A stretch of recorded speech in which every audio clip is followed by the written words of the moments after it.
We've got some exciting news for all you Marvel maniacs out there. That's right. We're inviting you to join our exclusive Marvel Movie Minute membership program. For just $5 a month or $55 a year, you'll gain access to a world of marvelous perks that will make you feel like you've been hit with a dose of super soldier serum. As a member, not only will you get bad puns like that, you'll also get your own private podcast feed delivering early, ad-free episodes straight to your ears faster than Thor's hammer flying back to his hand. And members also get access to periodic bonus episodes exclusively for our most dedicated fans. Consider it your own personal Jarvis for Marvel movie content. Plus, you'll gain entry to our exclusive Discord community, where you can chat with other Marvel fanatics just like you. It's like you're assembling your very own team of Avengers. Most importantly, by becoming a member, you'll be directly contributing to the show you love and helping us keep Marvel Movie Minute running strong. We value your support more than all the vibranium in Wakanda. We can't thank you enough for being part of our journey through the MCU.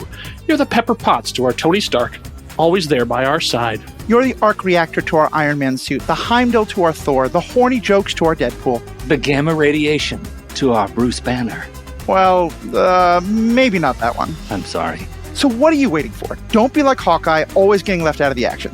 Head over to truestory.fm/join and become a member today. Join us, and together we'll explore the Marvel Cinematic Universe like never before. Step up to the streets and become the hero of your own story. Excelsior, true believers. With your support, we'll make this membership program a smash hit.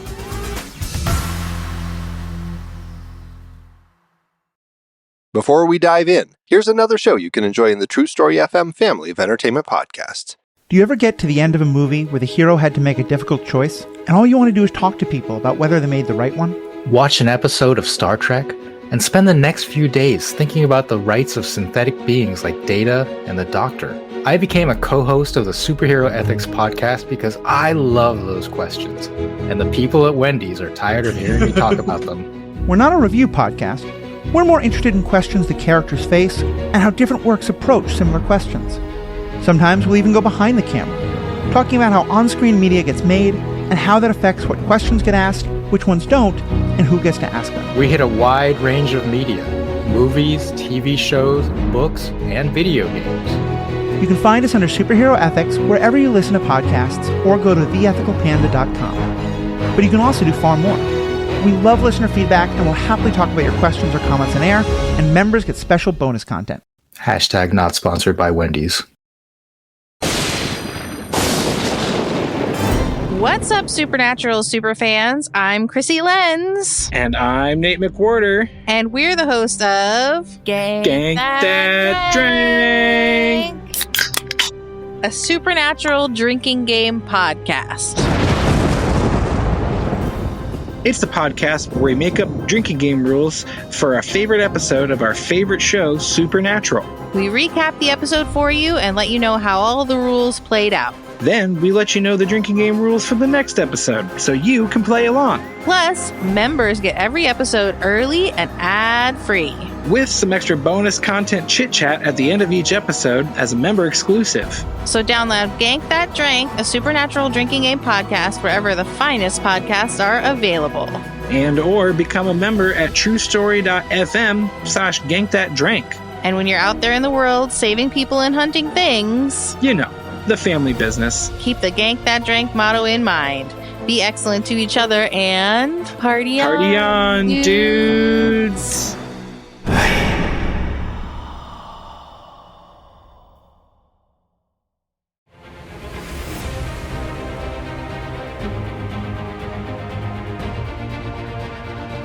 Welcome back to the Marvel Movie Minute, a weekly podcast in which we disassemble a film from the Marvel Cinematic Universe into 5-minute segments and then examine them in obsessive and occasionally hilarious detail. I'm Kyle Olson from the Storywell podcast. Hey, and I'm Rob Cabasco, and Kyle. Yes, Rob. You know, as here we are at the end of Iron Man 3, I thought we would celebrate movies with the number 3 in them.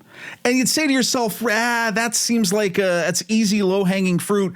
Yeah, of course, it's Guardians of the Galaxy Volume 3, D3, The Mighty Ducks, Madagascar 3, Europe's Most Wanted. You could even say 300. And I would say to you, those are all great answers, but there's a twist, because we thought that we have been talking about the movie named Iron Man 3 with a Roman numeral 3, and instead, spoiler, we found out that it's not. It's 3 spelled Three. So now what movies are we talking about? We're talking about, well, I was going to say 3 billboards outside Ebbing, Missouri. That seems like a weird pull for this podcast. Yeah. But instead, I'm going to talk about the greats, like 3 Men and a Baby. Yeah. Or the 3 Musketeers. And I'm talking about the 93 version because, come on, Oliver Platt, everyone, let's go.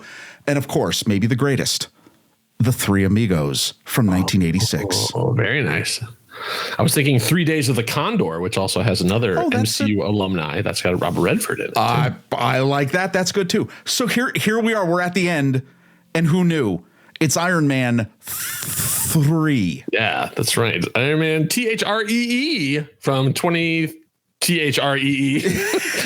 Directed by Shane Black, written by Drew Pearce and Shane Black. Actually, that is the way their credits are. Like, I've been sort of doing it the opposite way, but that is in these final credits that we're going to talk about. That is how it is done. So, as essentially, we don't even need to go minute by minute because for minutes 121 to 125 are the credits and the post-credits scene. So that's what we're going to talk about. So we're going to talk about that and then, basically give our final thoughts of this movie. So first, we start in, it's the montage. So let's talk about that. So as the music kicks on, this is Can You Dig It? Which is an original piece done by by Brian Tyler, the amazing composer of Iron Man 3 and a bunch of other Marvel movies. He took the Iron Man themes and stuff too, and then made this sort of upbeat jazzy thing. And even Drew Pearce in the commentary was talking about, he thought this was an original piece that they had found that matches it, not knowing that that this was composed specifically for this moment, for this amazing montage of moments from all 3 of the Iron Man movies. So there's a lot. So we're not going to break down every single shot in there. Oh, we could not. The way this is done, it is an incredible, beautiful music combined with motion graphics, and there are clips. We're not going to go through every single clip. It's the best moments from all 3 movies. Yeah, all 3 Iron Man movies. I want to say this. I'm going to start it right at the top. No matter what you thought of me in that previous episode, no matter what I think about this movie, which we'll get to later on, this may be my favorite thing about this movie. Wow. And that's not a knock to the movie. This is the greatest animated title sequence, I would actually say, of all time. Wow. And it is because, one, Brian Tyler, if you don't remember, then I don't think you've seen this. Can You Dig It is one of the most powerful, exciting, uplifting pieces of music. It's all crescendo. Yeah. It's just awesome. Number 2, and we could even talk about this obviously and further in the credits. There is a company by the name of Prologue. They are the ones who animated this. Kudos to every single person on this. And if you say Prologue, who are they? You've known them because you know their work. They have done things like Spider-Man movies, X-Men, Days of Future Past, Mission Impossible Ghost Protocol, ESPN Films, American Horror Story. So you know how wild those intros are. Yeah. They've done tons of things for Warner Brothers, Tron, Donnie Brasco, 7. Kudos to every single one who worked on this, because this is what I'm going to say. And we'll go through it. What we'll do is we'll talk about it. We'll go through the characters. We'll talk about the character arcs as we go through this. But let me say, if you ever find yourself at work, at home, you're down, you're depressed, you're sort of just overwhelmed with the chaos of life. You want to pump yourself up. You watch the final credits of Iron Man 3, and I guarantee you will be ready to take it all on. I love this so much. I don't want to say stop listening right now and go watch it, but right after you're done, go watch it. It's just brilliant. The brilliant synergy of the different stanzas in the music to what's happening on screen. It is synchronized, cinematic, perfection. Yeah, I would challenge the people who run I think it's the Vivo channel or whatever that Marvel has all of its music stuff on YouTube, to put this out without the words on it, like to put out without any of the, I mean, like, you know, we already have the end title sequence, and like they got their proper credit, but to put this out as a piece, like the music video for Can You Dig It? Yes, without all of their names on it, just the images, just to play as a fan edit essentially, but done by the professionals. Let us see how prologues work without any of the names flashing back. Well, and what is kind of cool though is the way that they've animated. I mean, even the words are animated. Yeah, like there is movement, kinetic typography. It is I mean, and I know, like, I'm totally gushing on this. I have been waiting through this entire season to get to this, because honestly, I just can't believe how much joy this segment, this section of the movie brings me. Of the things I had forgotten about this movie, I had forgotten this sequence existed entirely. Oh, like all the things I remember about this movie. And then we were doing this, and we got to that point, and I was like, oh my gosh, I forgot all about this. And then it's just like, bang, bang, bang, just pure joy. And all this, every moment you can think of significant things along the way, including some stuff that from this movie, that like things you had just seen, and even maybe some alternate cuts or deleted things. Like a couple times when they would go so fast, it's hard to tell. But I'm like, I don't remember that from being like, I don't remember that exact moment or that exact shot, or even there's a moment where Tony kisses the Iron Man armor, like the Mark 42. Like he leans over and kisses on the helmet. I'm like, I don't remember that being. That's good. There's another one where it looks like a romantic embrace, but no, it's Brant like about to kill Tony. I'm like, I don't remember that in the fight scene either. So there are a couple things they put in that I think that they are just, you know, alternate cuts or things that they just didn't use, you know, different angles, different takes, you know, just as sort of some visual spice to this. Well, and the way they've done this, where they've done the freeze frames and then the freeze frames move, which is gorgeous. There's also some jokes here, because let's just say they are not as generous with some of the actors of this movie as they are with others. And I got to tell you, I love it, because the one thing that is amazing about this, and this is when people are really, when they are incredible practitioners of their art, it would be one thing to just say, hey, we have a good idea, let's make some things move. No, this sequence embodies the best part of this movie, which is snappy dialogue. Yeah. Oh, yeah. And when you see, I mean, it is literally embodied by this entire sequence. I mean, don't get tired of me gushing about it, because there's probably still a few more things left, but just love it. Yeah.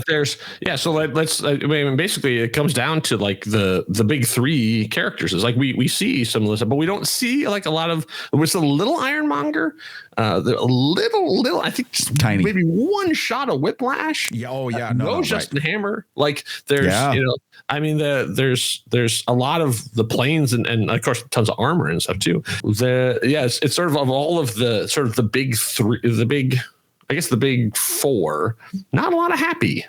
Like, well, because there's very little happy. Well, there's no happy. I was gonna say there's no happy in this movie a little bit. Yeah. But I mean, also, not a lot of Happy Hogan showing up in this.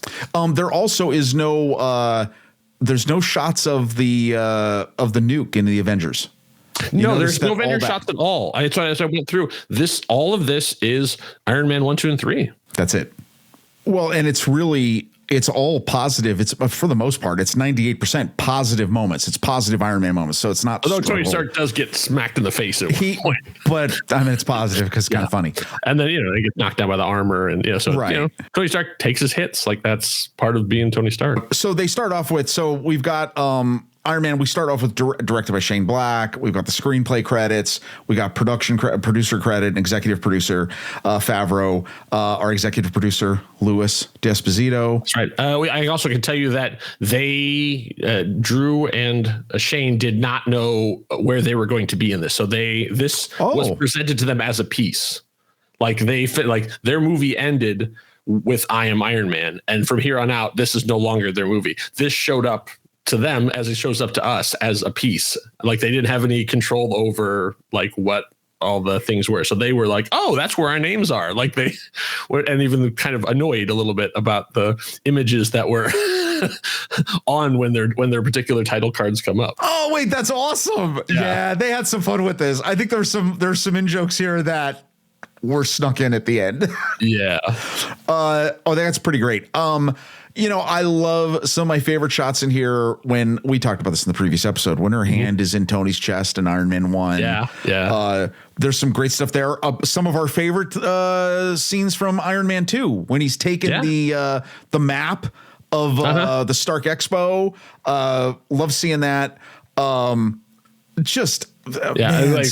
my first appearance on Marvel Movie Minute is in this as well, because the first time I did anything for Marvel Movie Minute before we even started doing anything was on the Iron Man 1 episodes with Andy Nelson, co-founder of True Story, talking about the Mark II. Like I was on talking about like the moments when Tony crashes down through the building, he tries to land softly and then immediately crashes in, destroys his car, and then Dummy sprays him with the fire extinguisher. That moment is in that credit as well, so that also has another meaning for me. I love too. There's a sequence here. They're showing Tony when he's got the when he's inebriated and he's got the disco moment, Gallagher dancing. Yeah. Yes.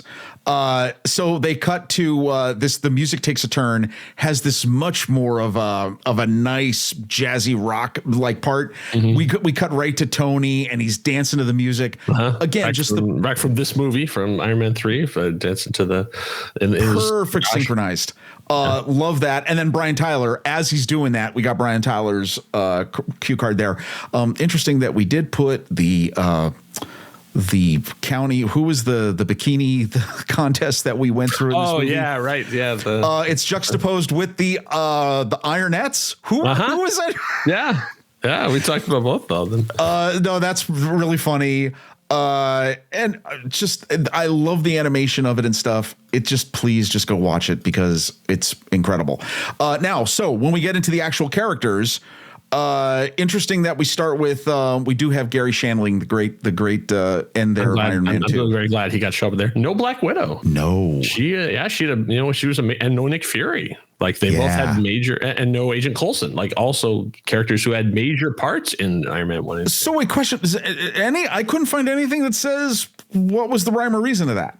I would assume likeness rights. Like I think that when even though that's under contract and they own it and stuff too, I think when they show up again, you'd have to pay them. And yeah, I guess they're probably just like, this is like the Iron Man. This is Iron Man. And it's that. So they're only in that much of it. Why pay the extra money when you can just have another shot of Iron Man flying through the sky and being shot by a missile or right. Or Tony Stark being punched in the face by a guard, which I was like, that's what kills me. They put that in there. It's like, and as he has this like just wham. Don't you think they, remember we talked about the injury that he had when he, maybe that one, maybe the fist got a little too close to the noggin and they were like, here, we'll put this in. Remember that? Remember when that happened? All right. So we get into, Robert Downey Jr. is first. Yeah. Of the proper cast credits in the animated sequence. So love that. Okay. There's nothing more to say about Robert Downey Jr. Yeah. Say what, once again, of all the things, maybe one of the most perfect casting from character to actor. Like just a beautiful thing. We've had a lot of Batman, we've had a lot of Superman, and we've had a lot of Spider-Man, but like this is sort of the one Iron Man that we've had, live action Iron Man that we've had, and at this point, like almost like Indiana Jones, almost untouchable. Yeah. Oh. At some point in our lives, we will see it, but I can't even imagine what it would be like. No, he's it. Wait, are we saying he is Iron Man? Robert Downey Jr. is Tony Stark. Crap. Yes, he's Tony Stark for this one. Okay, next we go to, I got to tell you, Gwyneth Paltrow, like I think I remember seeing Shakespeare in Love, maybe, right? Which I think was one of her first big breakout roles. I don't know if there is anyone else who could portray Pepper Potts better than she has. Yeah, there is such a thing as chemistry. Yes. And honestly, Gwyneth Paltrow and Robert Downey Jr. have amazing chemistry. There's just something about the two of them together that is just dynamite. Yeah. And like we've seen it and it's not Robert Downey Jr. and it's not Gwyneth Paltrow, because we've seen them in other movies not have chemistry with their co-star, but it's just that weird alchemy, fission. Oh, it's magic. It's amazing. It's movie magic that somehow you put different people together and like it's just something sparks, and they had that thing. They really do. And I love, well, and as we get to our next one here, Don Cheadle, I as I'm coming to my thought, I mean, those moments, the moments of her in this movie with him are just great. And I still can't get over like the moment where you think she's dead and like you're pretty sure, right? Because we talked about this when we first saw it. She's just, I love her in this role, and I love what they do together. Don Cheadle, maybe one of my favorite moments in this entire sequence is you have this amazing hero spread of Don Cheadle in threes. He's an Iron Patriot in the middle. He's looking awesome in his dress uniform, and then he's looking like an action star, like when they're trying to escape the mansion and stuff.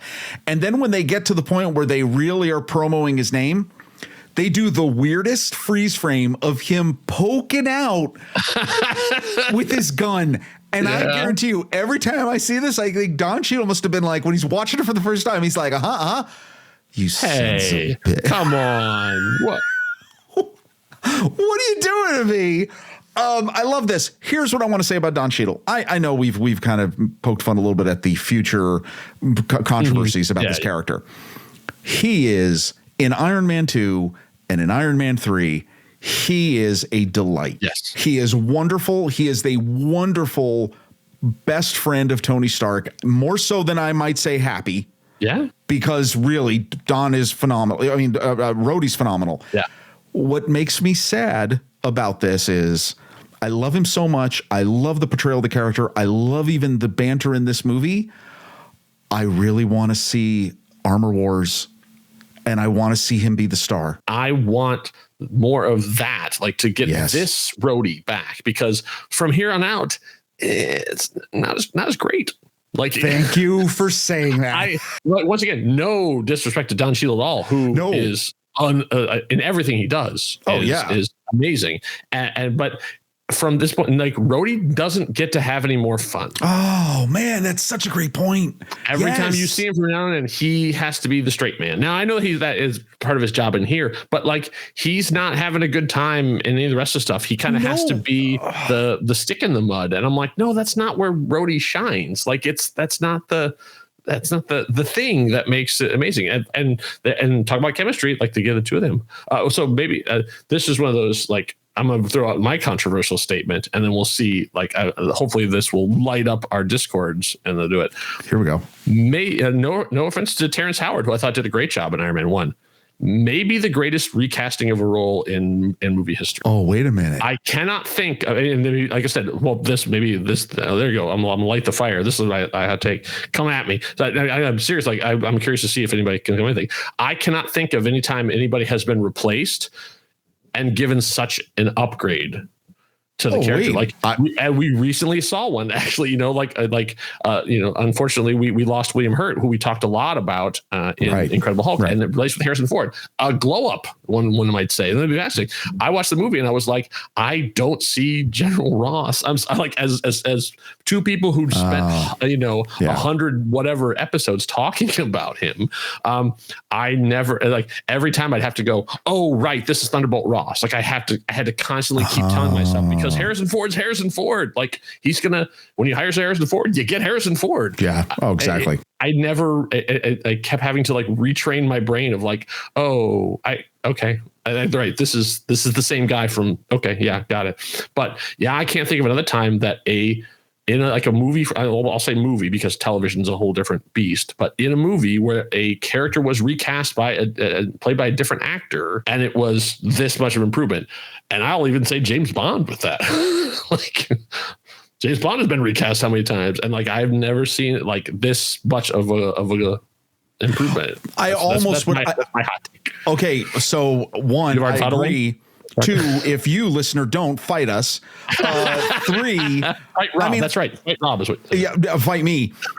3, I wouldn't even put James Bond. Well, because James Bond, it's designed to be recast. Yes, it's different when it's when you have a plan. And then you got to switch it up with the same character. Right. Yeah, exactly. Oh, I mean, obviously, like Superman, like those are all their own universes and stuff that, I mean, I get it. Oh, yeah. Because it's not Clooney. It's not, yeah. It's not, I mean, come on. It's, yeah. Right. Yeah, exactly. I mean, the Batman one, yeah, especially when it's supposed to be the same one. Yeah, it's like, Okay, so moving on. Speaking of, again, in jokes within this title sequence, we get to Guy Pearce. Yeah. We have these awesome little moments of Killian looking sharp and great. And then we end up with him in his pre-form in the elevator. And that's the freeze frame. That's awesome. Just like making, taking the great high and mighty and, humbling them, like he's the villain. So like, you don't want to end him on like the shot, like this is shirtless with the tattoos. Like, no, you ended on the nebbishy guy in the hotel just begging for scraps. I'm telling you, when they were at the premiere, if it's the first time he saw this, he literally had to sit there and just go, oh, okay. Yeah. I mean, he and Don like leaning forward and looking at each other like okay. Yeah. All right, guys. All right. I love it. That's another great moment of this. And then we got Rebecca Hall from as Maya. We've got Stephanie. We've got James Badgedale, which that's also a really fun one because this freeze frame for him, he's like in free fall and he's got like a hilarious look on his face. We've got some more action sequences. William Sadler. Way to go, looking sharp. Miguel Ferreira, looking great. We've got that awesome shot of the what was it in Iron Man 1 when he's standing there before he gets hit with the blast and he raises his arms out. Jericho. We see the Jericho as well. Like they actually show the missile with all opening up and the stuff coming out of it in one of the shots as well. We see Happy in all of his stuff, and I just want to say that's another favorite one. The freeze frame of Jon Favreau is when he's taking the phone camera and taking the picture is just really funny. Ben Kingsley, his big action moment in this. Yeah, okay, we got Ben Kingsley, great shot. And then we got your Dale Dickey that we talked a lot about from the bar scene, and Ty Simpkins. Okay, so I've been waiting. Ben Kingsley, the faux Mandarin, will come back later on, right? A Harley. Mm-hmm. So. No spoiler. He comes back. He is seen again. Yes, he is. He shows up in a significant event in MCU history. Why was that character for everything that was invested in this character in this movie? Mm-hmm.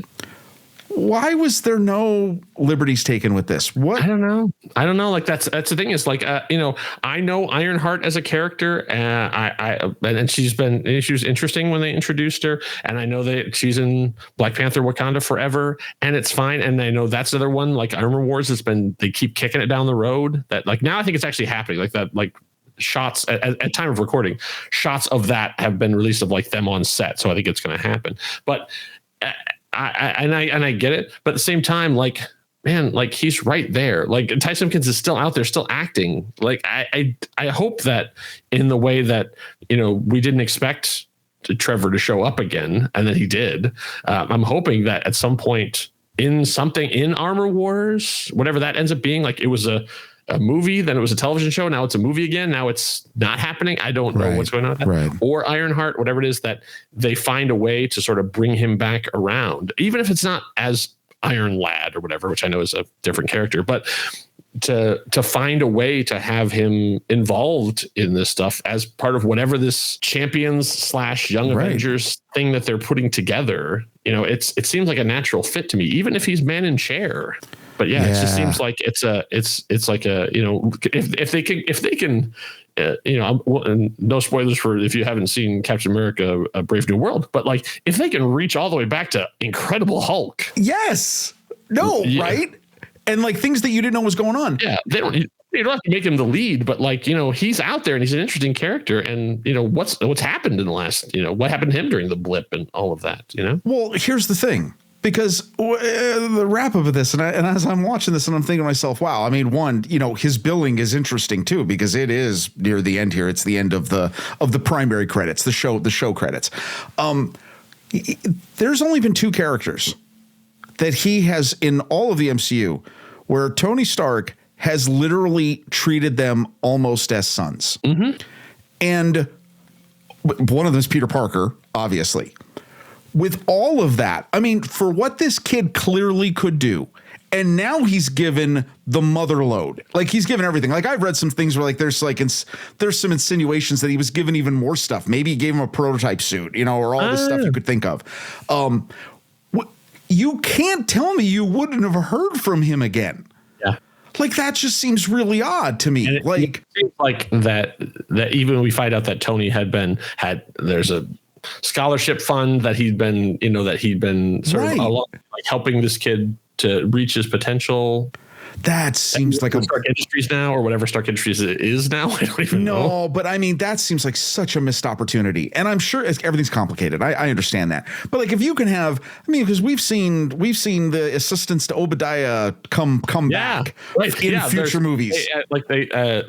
They've just announced that a character from Iron Man 1 is going to be making a return. That seems just odd.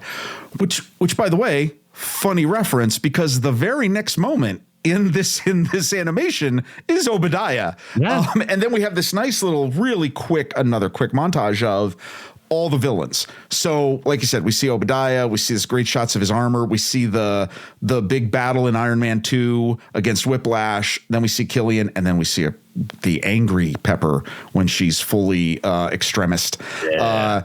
Love that. All the closing shots are it's like a quick cut of all the power landings, the superhero landing. Yeah. We get Marvel Studios Presents. We get the final Tony blessed himself, Marvel Studios production. And then we find out something that we did not know. We were lied to. Mm-hmm. The title of this movie is Iron Man THREE. Yeah. Yeah, and they make a joke of it in the commentary too. Like, what did they say? There it was. Yeah, essentially that. Like, hey, it was always Iron Man 3. Surprise! Like, it was never the number. And they just sort of move on. I distinctly remember, because I love continuity in certain things too. And I remember sitting in the theater and just going, because I even still remember first time I saw this, I was jazzed by this whole sequence, and I just went, wait a minute.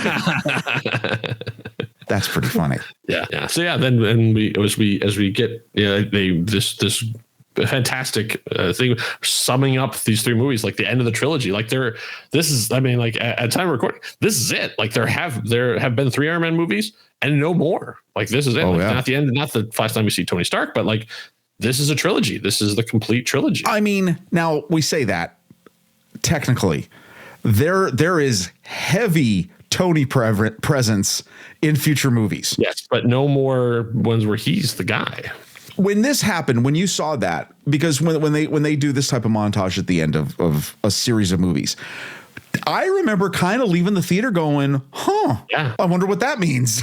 Well, honestly, it's interesting that, and we now know, but at the time, this feels like an ending. Oh yeah. I mean, like, I know it's the end of the trilogy, but like Tony doesn't have the arc reactor in his chest anymore. He blew up all of his armor. He's driving off into the sunset. He got the girl. This is it. Like, yes.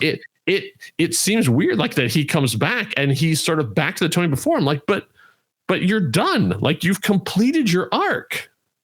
Like you've gotten to the end, and I understand he's got a lot of great stuff he's still going to do as of too. But this ending seems like they were wrapping it up for Robert Downey Jr. And that comes to the point of where I just don't understand this movie. Yeah, I mean, I will tell you flat out as the credits roll. Here's the deal: it's better than I remember. I'm not going to absolutely better than I remember. The dialogue is the best part, because I still am fonder of Iron Man action sequences from Iron Man 1 and certainly Iron Man 2. That's my opinion. You know, I will arm wrestle over anyone over that. But man, there's so much here, and not taking away from the performances. There's so much here that I now, in hindsight, look back and go, none of this makes sense in the full arc of the stories. None of it does. Yeah. And it just seems so odd to me. Yeah. I think part of it, I read through the art of Iron Man 3. They talked about the fact that, we hadn't really talked about this too. this is the first movie that comes out after the Avengers. The event, like obviously the Avengers movie come out and was a ginormous hit. Like I mean, it was, you know, like the biggest thing that happened to them before, and it was the culmination of all of the stuff they had been done before, from, you know, I Am Iron Man through, you know, like you would like me when I'm angry, you know, or like when I'm hungry, I should say, from the Big Dose plant all the way through to this thing. And then this is the first movie that says, okay, we've now assembled a super team. What happens next? And the answer is, we pretend like the last movie didn't really happen, and he doesn't know Steve Rogers' phone number. Right, with the exception of a small character arc. Yes, I mean, they emotionally, like obviously this is dealing directly with the events of that too, but this is them. This is sort of like Marvel going, okay, we just did the biggest crossover in movie history, bringing all these characters into one giant movie. Now we're going to not do that. Now we're going to take one person and take him out of this giant lineup and have him on his own again. And what do you think of that? Like, this honestly is a test case to go, can we make Iron Man 2 again? And does it work? I don't know, but I think they learn a lot of lessons in Iron Man 3 that will pay off down the line. But I think this suffers for that. Because we have this one, and obviously, I will not voice any opinions about Thor: The Dark World, because that's coming up next. Like that team is already hard at work putting those episodes together, so you will not have to wait long after you're done with us to get to them. It is not us. We can also announce that we are stepping. Wait, what? What have I been doing on Sunday nights in my closet? Oh no! Did I not tell you that? How, like, are you? You're not like very far. You're not like 100 minutes in, are you? Okay, just recording your side. I mean, we record these independently, and then we read off the scripts. Everybody knows that, right? Yeah, so we are not the Thor: The Dark World team, but lessons are learned in that movie as well that I think will then benefit the movies farther down the line. But this is the first one to say what is an individual superhero movie after you know that they are now on everyone's contacts lists. Okay. Not even as a judgment thing, but as sort of like, this is them trying out something. Does it work? I don't know. Well, I will tell you this. So I had a hot take I was saving for this. So look, at the end of the day, am I happier about this movie? Yes. I will revisit more of this movie than I ever have in the past. Yeah. That end credit scene, though, I will watch. Trust me, I watch it a lot. Yeah, I got to the point where we were in Act 2 of this movie, and I was like, I don't know that I like this movie anymore. Because I came into this pretty hot. I'm like, no, I remember loving this movie. And then we got into sort of some of it, and I started finding out about deleted scenes and stuff that didn't happen. And the movie that could have been. And then we start talking about like how did Savin get to Rose Hill, Tennessee, like all that kind of stuff. And you kind of when I started breaking it down, I was like, oh, and I really started to go, oh, maybe this is a lot worse than I thought it was. And then like it picks up again, and then like I feel like, and not even I like the Tennessee scenes. I like Tony being, you know, with Harley and all of that stuff. The plot gets a little messy, but I don't mind that they jumped it, because I like seeing a different part of the MCU than California and New York. Sure.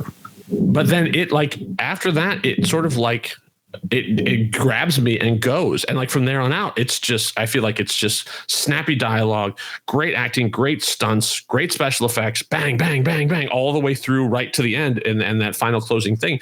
It's that thing of, when you leave a movie, you go like, wow, like, oh man, what a great time. And that's how I feel where we're at here. Right. There were some rough spots along the middle, but I come out of this going, wow, that was a really good time. Oh, it was a great movie. It's like what we said earlier, like it's amazing in the moment. And then you think about it, you sleep on it, and you go, hey. We've talked about that too on other shows too. Sure. That there are movies that you walk out of and you have, and then it sort of like it starts to rot a little bit, where you're like, oh, as the days go by, and then there are some movies that it's sort of, you go, oh, it actually is, oh, it's better. Like it sort of like grows in your mind where you're like, that actually it was even better than I thought it was. And it sort of becomes that thing. Now, I'm glad. It's a good point. I am glad you mentioned this. My final thought. I'm glad you said you made the point about Iron Man 3 beginning the phase 2. Yeah. I have a weird hot take. Oh, okay. I think that as we can look back, I think the Marvel Cinematic Universe's phases are the inverse of Star Trek movies. I think the even numbered phases are flawed. Interesting. And I will tell you, this will be a conversation probably will continue on somewhere else.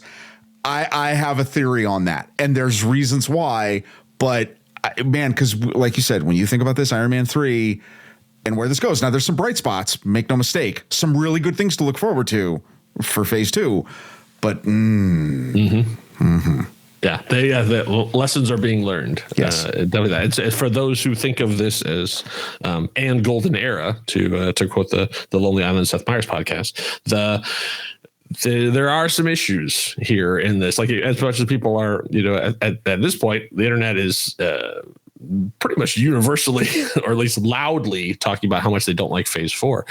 It was like, yeah, but phase 2 wasn't perfect. Like there were some problems. No, then it too. was like, not. Like, you kind of have to, there is a little bit of a curve you need to understand. Which, by the way, what's amazing to me? Not a single Thanos reference in this movie. True. And almost no connection to any other stuff going forward. Like nothing. And maybe it was because they knew this was the third, and right. Potentially, I don't know, toward their phases, they knew they were not coming back to Iron Man for a very long time, because at this point they were looking way forward, like 8, 9, 10 movies out, probably. I mean, aspirationally, from the MCU book, I have learned a lot of the stuff they plan and then they adjust as they go. Like it's not quite as definitive as they make us think it is. Like there's a lot more things in motion than we actually are allowed to see. So you're saying that the people who are making the third film of a trilogy said, you know what, we can throw the Emperor down a shaft. He's not coming back. Right. That's exactly what I'm saying. Like they were allowed to, and I think they were allowed to be much more self-contained, because there's not, as opposed to we're going to see in even future ones in this phase, there's a lot of shoe leather is being used to set up future stuff, and Iron Man 3 doesn't. No, like there's really nothing in here that directly connects down to the line. Thematically and emotionally, sure, but like none of the things that happen in this are really directly, except for like the Mandarin, like obviously the Trevor showing up for the. Well, Trevor, and does she ever wear the necklace again? No. Oh my God, no. Honestly, no. I mean, like the fact that Harley shows up again was kind of like, remember that. In the same way that every time they're like, oh, you remembered that movie existed. All right, cool. So wait, that gets fixed in the post-credit scene, right? No.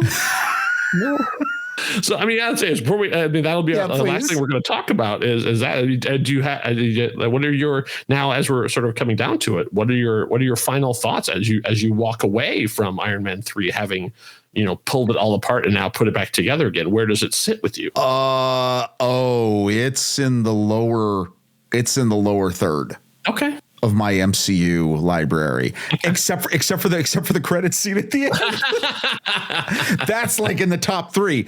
I mean, I'm glad I did it. I love Tony Stark. I love the characters. I mean, all of this seems like a lot of wasted opportunity. Yeah. There's that's my thing too. Is there's a lot of stuff where I feel like I wish they'd. I can tell you, and a lot I didn't talk about because it's like we could spend the whole thing about what didn't happen. Sure. I know I spent a lot of time talking about that stuff, but like in the commentary, they spent a lot of time talking about we had a scene where this happened, or we talked about the thing, and all of them were good choices that they were not included. Like I sort of hearing them, I'm like, oh, okay, there were a lot of other things that they could have gone, direction they could have gone that they didn't, that were the correct decision. So when you sort of get that perspective, I'm like, oh, okay, like I would consider what you just said a really bad idea. But you know, as the Storywell podcast will tell you, sometimes bad ideas lead to good ideas, and so that's that. I agree on that way too. But when I look back here on Iron Man 3, now having gone through with a fine tooth comb, it's the big sequences that I sort of come out that I still remember. So I think Robert Downey Jr. is doing a fantastic job of this. I think Gwyneth Paltrow is doing an amazing job in this. I mean, we cannot say enough great things about Don Cheadle. So little screen time, so little to do, and yet he does so much with it. It's astounding to me.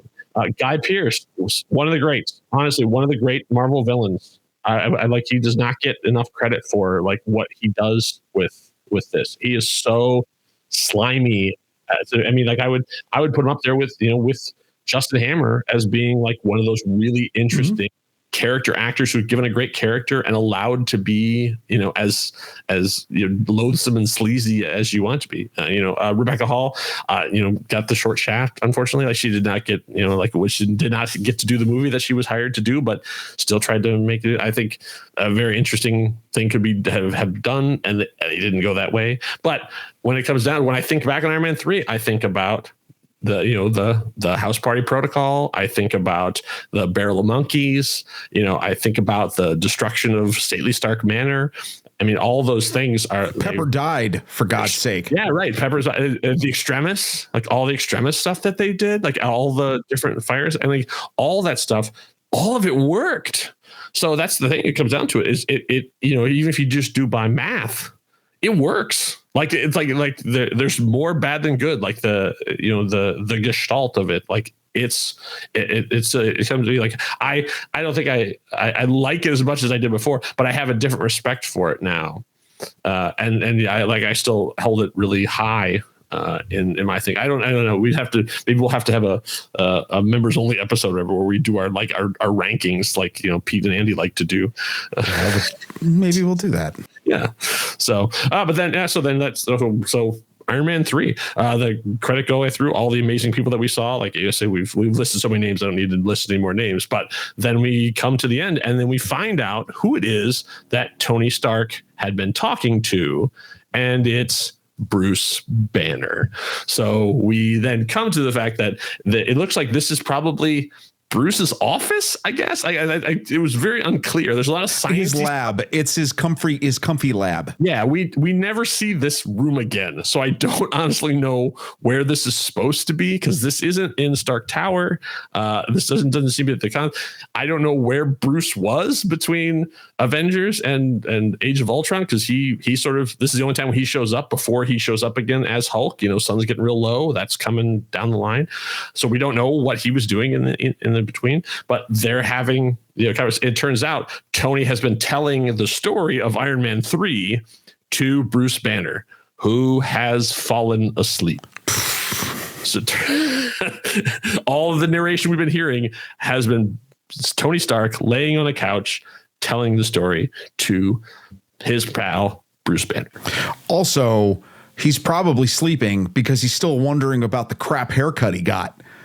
Like, oh my God, I don't know what Mark Ruffalo was shooting at the time, but what was that? I don't know. I couldn't. And the commentary has gone way off track by this point. And and finally the producer just says, can you guys wrap it up?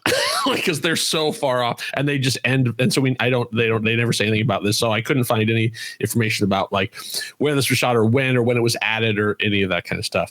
But it's funny. This is the thing is, as I've gotten older, whatever too, like as I'm talking about like the, all the amazing stuff, this is what I live for. Like just the characters interacting, just hanging out. Like this is for me, this is the good stuff.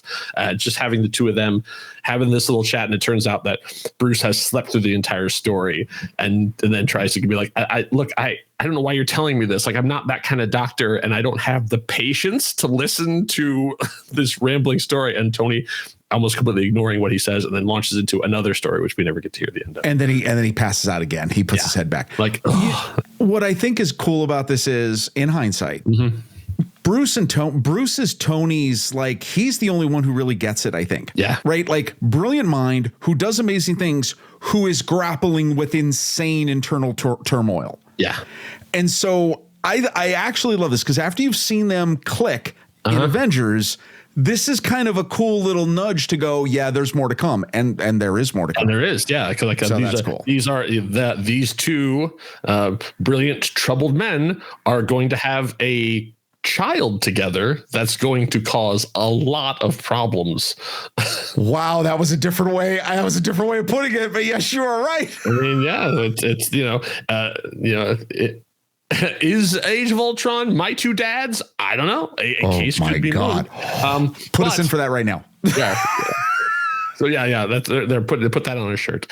But at that, then our trip through Iron Man 3 has come to an end. Oh my God, it's unbelievable. So I mean, traditionally this is where I'd ask it, but at this point, like we're moving on. Like we're also getting in our own Audi and driving off into the sunset. So you know where to go if you want to support the stuff. You know where to go to put it there. You know where the reviews go. You know where to send any money you might have the way. You know where to go to buy the merch. You know all these things because you've been with us for this entire thing. So it was only through fan demand that we came back. We had people reach out to say, hey, could Kyle and Rob come back and do more of the show? Wait, people actually said that? They actually said that. Oh, yeah, I mean, that's kind of cool, but like, I'm humbled. So we are incredibly grateful to those of you who found, discovered us in Iron Man, or back even to Incredible Hulk times, and through Iron Man 2, and now into Iron Man 3, and the times we popped up along the way. If you've been with us in the very beginning, like, man, I could not be more humbled and appreciative of the fact that you continue to listen to us with our weird asides and trivia and the coldest of hot takes for movies that are more than 10 years old. But you keep listening, and so we could not be more appreciative of the fact that you still are here. Everything that you just said. Plus, again, thank you to everybody. Thank you to the overlords of True Story FM, Andy, Pete, everyone who was a part of this. And special thanks to the bestest co-host I could ever possibly imagine. Kyle, you're the best. Oh, Rob, I only would do this with you because I knew that it would be something amazing, and it has been. It's like we've the stuff you brought up. We don't plan this in advance. Like this is like. I think they know. I think they know. Well, yeah, I know. I'm saying for those of you who maybe have just joined us for Iron Man 3, welcome. Thank you for being with us for this thing. We don't plan out what we're going to talk about. I have no idea what Rob's intros are going to be. He has no idea what weird trivia I have found. So I'm hoping that fun surprise that we get also continues on with you as well. And now we have another amazing piece, another collection that we can put on to say that we did this from beginning to end. And once again, always a thrill to record with you as well. Like, this is always one of the fun things. I know no matter what, when we sit down and talk about this, we're going to have a good time. And I hope that absolutely extends over to you guys, your listeners as well. And by the way, this may not be, we say goodbye today, but the second to last title card at the very end of the movie, just like Tony Stark will return, you never know. You never know. There's always you. So I would usually, this is where I say join us again. So I would say this time stay subscribed because as Tony Stark is now driving off in the sunset, there is the distant sound of thunder coming because the hammer is about to fall. It's getting dark. It's right. Dark. It's getting a little dark. So you do not want to miss that. So stay subscribed. The Marvel Movie Minute will continue, and maybe we'll see you further down the road. Enough said. Bye for now.